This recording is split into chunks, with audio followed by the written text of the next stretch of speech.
lifting up Jesus and opening His Word from Australia, Denmark, Israel, Japan, New Zealand, Northern Ireland, Republic of Ireland, Singapore, South Africa, United Kingdom, Thailand, the Philippines, United States, and throughout the world. You're watching Moriel TV.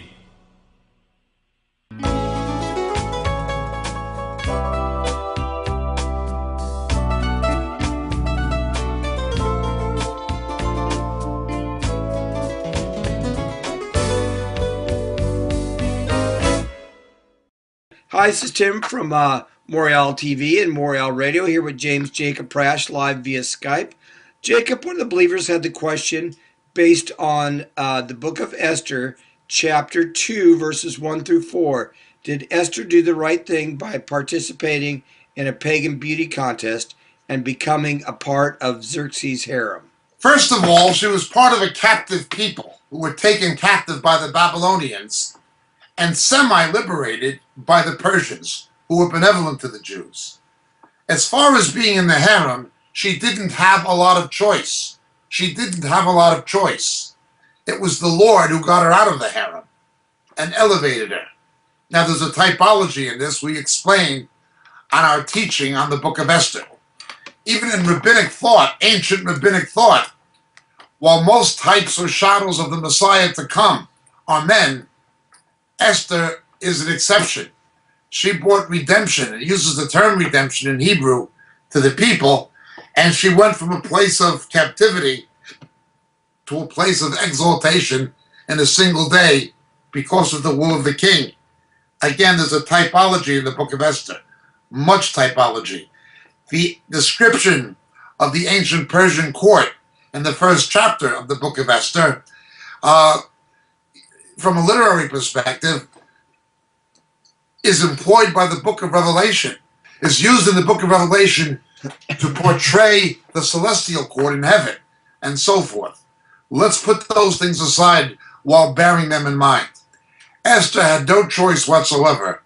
All of the young maidens were gathered into the harem to see who would please the king. She had no choice in the matter. Again, she was a subject of the emperor, and in those days there was no democracy. Although the Jews had a better position and situation under the Persians than they did under the Babylonians, they were still not a free people as such.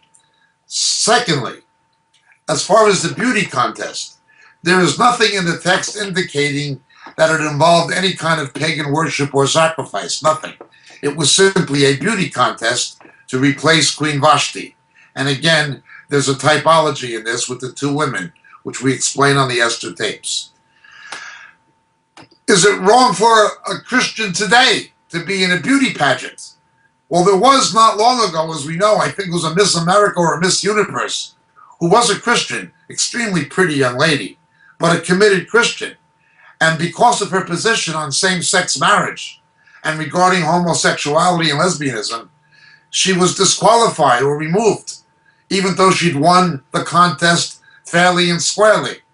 Now, that gave her an opportunity in the public eye to give testimony to her faith, to give glory to the Lord, and to express the reasons for her faith-based moral convictions concerning sexuality and homosexuality. Had she not been in that position, had she not been in the beauty contest, that wouldn't have happened. God made use of it. Was she right or wrong to enter the beauty contest to begin with? That's between her and the Lord. I don't know. But once she was in it, God used her in it. I'm not saying it was God's will for her, perfect will, or it wasn't. That's not for me to say. But it had nothing to do with idolatry or pagan worship. It was simply a secular thing, a thing of the world. We are called to be in the world, but not of it. So too it was Esther.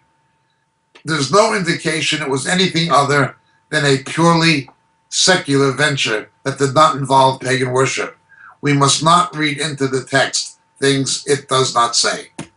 Thank you so much for your question. My name is Jacob Prasch. God bless. Blessings, dear friends. Greetings in Jesus. This is your friend Jacob Prasch speaking to you at the moment from the UK. You know, so many of the questions we get in our Roku broadcast and on our Vimeo clips and on YouTube, deal with subjects that we deal with much more extensively in our books. We can't, for the sake of brevity, go into the kind of depth in a TV broadcast we can actually go into in a book.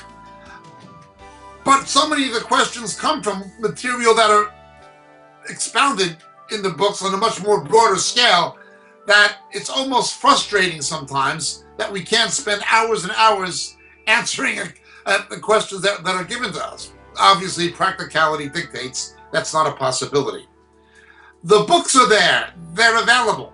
They're available in print through the Moriel catalog on the Moriel website, moriel.org. But in this day of Kindle and electronic books, they're also available through Amazon, and they're available through Kindle. The three books that would be the most referred to in the questions we receive are the three latest books. The first being The Dilemma of Laodicea. The Dilemma of Laodicea. It's an exposition of the seven churches in Revelation, culminating with the final two churches, Philadelphia and Laodicea particularly, setting the stage for the return of Jesus. The Dilemma of Laodicea would be the first. The second would be Shadows of the Beast. Shadows of the Beast. How the coming Antichrist, how his identity will be revealed to the faithful church. The rapture will not happen.